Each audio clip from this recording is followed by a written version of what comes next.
Hey guys, today I have a fun little video. It's some more casual and I'm wearing my Teen Wolf shirt today to represent because the theme of the video is favorite Halloween movies. It is exactly a week until Halloween, which is one of my very, very favorite holidays. And so I wanted to give you a little rundown of all of my Halloween favorite movies to watch. I really like this time of year when the leaves start changing and it's cooler, even though oddly enough, like I actually have on shorts today because here in Virginia, today it was 85 degrees. That doesn't make any sense to me at all. I'm ready for the cold weather to just come and stay. I know a lot of people are like, shut up, we like it when it's hot outside. But I switched out our closets and we can't even wear any of that stuff yet because it's like summertime outside. It doesn't really feel very fallish. But I really enjoy fall and Halloween movies because when it does start to get cold, it's nice to just sit inside and kind of snuggle up and watch them. And I especially like Halloween movies. I'm not into scary movies. I've never been a horror film fan. About as like scary as I would ever get would probably be like maybe some Alfred Hitchcock stuff. Like I watch The Birds once in a while on Halloween, but that kind of stuff didn't really do it for me. I can remember watching like It as a child and The Exorcist and stuff, and just was scarred for life, so never again. But these are more like kind of family centric. My very first one, of course, obvious choice, is Hocus Pocus. And Hocus Pocus is the story of 3 witches that were actually alive during the 1600s. They were executed for killing children and like stealing their souls in order to have eternal youth. And as they were being hanged, they put a spell on a candle that only has a black flame instead of like a regular orange or yellow one. And what happens is, if anyone ever throughout history is a virgin and lights that candle, then they'll come back from the dead. And so, of course, Hocus Pocus is about a kid that's recently moved to Salem from LA. Yeah, from LA.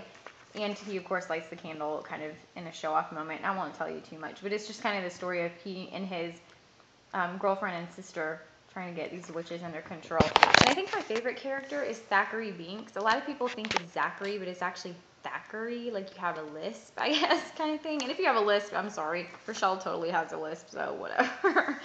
And anyway, I'm not trying to be offensive, just silly. But Thackeray Binks is a boy who actually, the witches took his little sister's soul and it made him have to be a cat for the rest of his life, so he kind of helps them too, but he's my favorite. He reminds me of Salem the cat from Sabrina the Teenage Witch, so I like him. But the next one is It's the Great Pumpkin, Charlie Brown. This is a classic, and usually, although if it's come on this year, I've missed it, but normally CBS plays it once or twice during the month of October prior to Halloween. But It's the Great Pumpkin, Charlie Brown is, of course, about Charlie Brown and the Peanuts gang. And I like this one because it's a little bit less about like how Charlie Brown is a loser and more about Linus. It's a little, I know a lot of people have made the comment to me that they feel like the Charlie Brown and the Peanuts cartoons are a little depressing. And so if you feel that way, I think you'll like this one because it's just more about Halloween. And Linus, who is, if you're familiar with the characters, is Lucy's little brother. And he believes wholeheartedly in this character called the Great Pumpkin, and he believes that the Great Pumpkin will come and bring like presents and toys, kind of the way that Santa Claus does, if he spends all night in a pumpkin patch, and if it's like the most sincere and genuine pumpkin patch and want, you know, a need for this guy, he'll show up. And so it's about him like doing all that stuff. It's sort of funny because it's like a lot of Christmas type things, but they're all Halloween themed, like writing to Santa Claus and that sort of thing. He writes to the pumpkin. And it's also about Charlie Brown and his friends going to kind of his first like Halloween party, and they bob for apples and do all that kind of stuff. But it's just a classic. It's very clean. You can watch it with any age. And I love the music, and I especially love the art. There's lots of like drawings of leaves and golds and reds, and it just, to me, screams fall time. And the next one is, sorry, I'm referring to a list because I had such a hard time putting them in order because I like them all so much. The next one is probably Garfield's Halloween Adventure.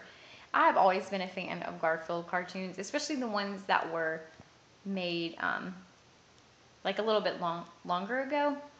And actually, a little trivia for you, the Charlie Brown, or excuse me, not the Charlie Brown, but the Garfield video that I'm talking about was actually the only one that was not based off a comic strip. Garfield's Halloween, good grief, I'm getting mixed up. Garfield's Christmas and Garfield's Thanksgiving were actually both based off of the comic book version of those stories, and they created the Garfield cartoon in order to have something for Halloween.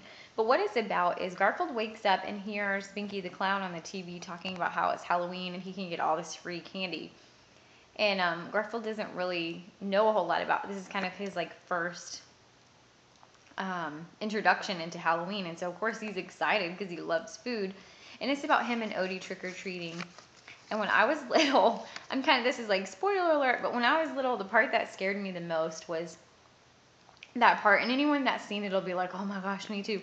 But they go into this haunted, kind of like haunted house looking place looking for candy. And it's dead quiet and it's cold. And so they're sitting in front of the fire. And a chair turns around and there's like this creepy old guy that's like drooling on himself and stuff. I know when I'm describing it, you're going to be like, oh my gosh, that sounds really terrifying, but it's really not. But when I was like 5, terrified me. And now, actually, if you Google Garfield Halloween Old Man, it comes up and they have dubbed the the diabetes supply commercial to the old man talking. And it's kind of, it's not funny if you have diabetes, but it's just kind of funny because it I don't know how they got it perfectly synced with his mouth, but it's funny. Anyway, I digress. The next one for me would probably have to be the second Addams Family. Addams Family Values. I like both the Addams Family movies, but the first one didn't really do it for me because it was just about Uncle Fester and there wasn't really that much of a storyline for the rest of the family.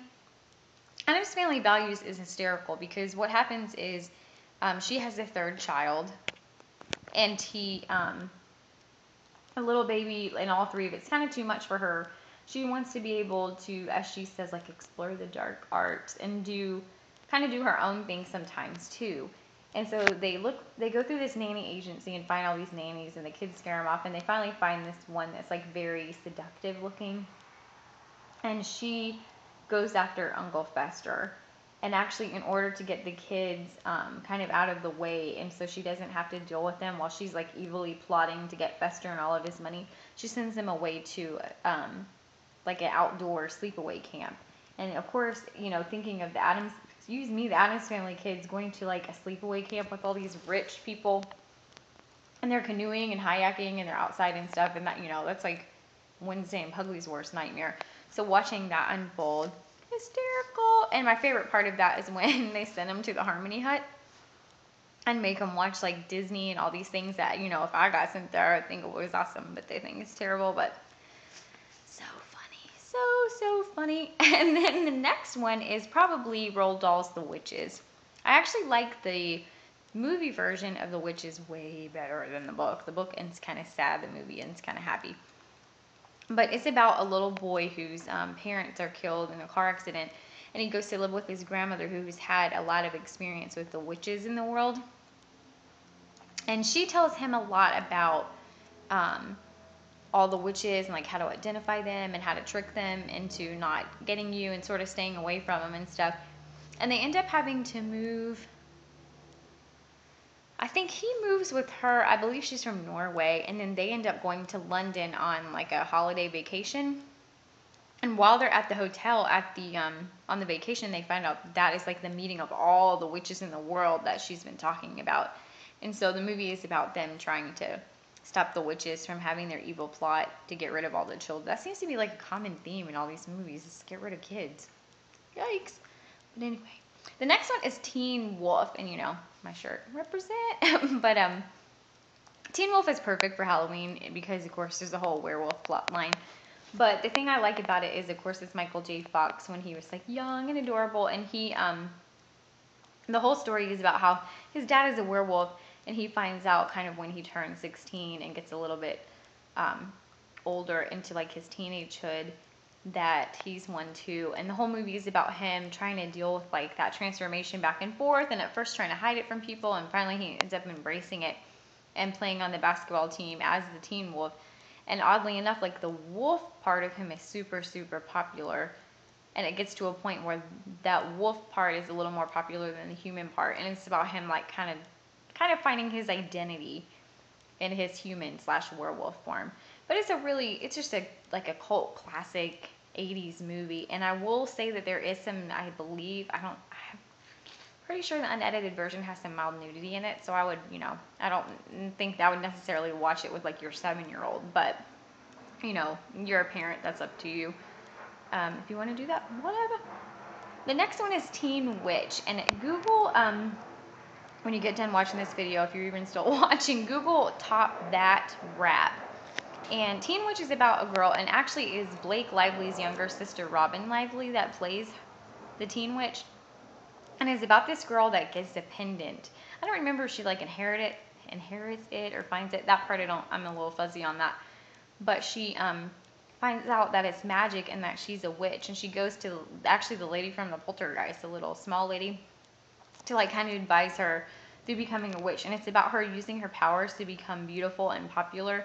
And it's definitely like a girl movie. It kind of reminds me of those same kind of movies as like Girls Just Want to Have Fun or like Clueless. If you like those kinds of movies, you'll definitely like Teen Witch. And the thing I like about the Top That Rap is she actually uses her magic to help her friend, who's kind of like, she's really cute but kind of dorky, uses that magic to kind of help talk to boys. And so she ends up having this like rap battle in the middle of the street.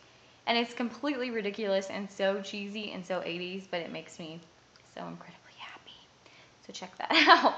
And the next one is Double Double Toil and Trouble. This is an Olsen Twins movie.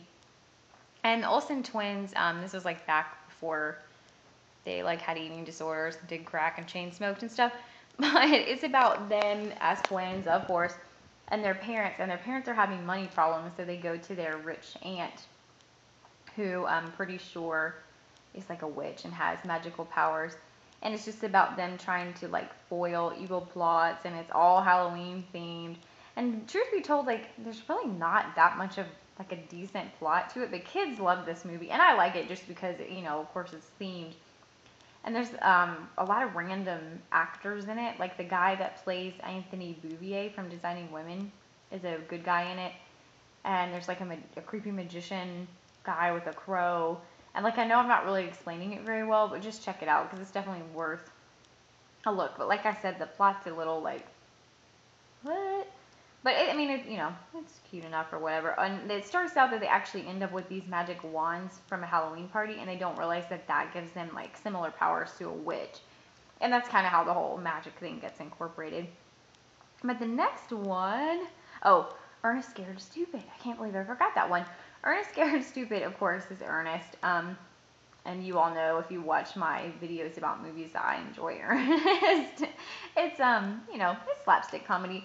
But Ernest in this movie plays a town garbage man, and his job's kind of at stake because he keeps making a lot of mistakes. Well, it's Halloween, and the town finds out at least the police chief finds out there are these trolls in the woods, and at first he doesn't really believe it, but these trolls get released partially because of Ernest's fault. And they are, of course, they target children, because what else would you target on Halloween? You want to kill children. And he goes after the troll, goes after kids, and when he catches them, he turns them into these like wooden figurines and puts them in a tree. And he has to have 4. And if he gets 4, all these pods will fall off the tree and turn into more trolls. But I just love like Ernest's part of it is he's so childlike, not in like a creepy, like that creepy neighbor you don't really want around your kids because you don't know if he's being a child because he's childlike or because he's a weirdo. And I don't really get that vibe from Ernest. I don't really get like the molester kind of vibe from him. But he befriends the sheriff's son and daughter and takes them out, and it's about them trying to trap the trolls and get rid of them. And he has this cute Jack Russell named Rimshot that reminds me of Webster. And it's just it's another one of those like in the same kind of genre as Teen Wolf and Hocus Pocus, like a very cult Halloween movie. And then I have a couple of honorable mentions because this video is getting kind of long. I also really enjoy the first Harry Potter and the Sorcerer's Stone, because it's a little more Halloween themed. And Elmo Says Boo is really cute for little kids, and I actually think it's funny too. It entertains me. And then there's Scared Shrekless, which is on Netflix right now. It's really cute. My favorite is the horror story the gingerbread man tells. I just think Gingy is hilarious. And then there's Coraline. That one's creepy. Beetlejuice, of course, but that's definitely a grown-up movie. Even though I think it's rated like PG or PG-13. And then Edward Scissorhands is kind of more Christmas themed, but of course because of like the creeper factor, it's Halloween. And then if you were looking for a classic, I would suggest The Ghost and Mr. Chicken, which has Don Knotts, who plays Barney Fife on Andy Griffith, and that was just really cute.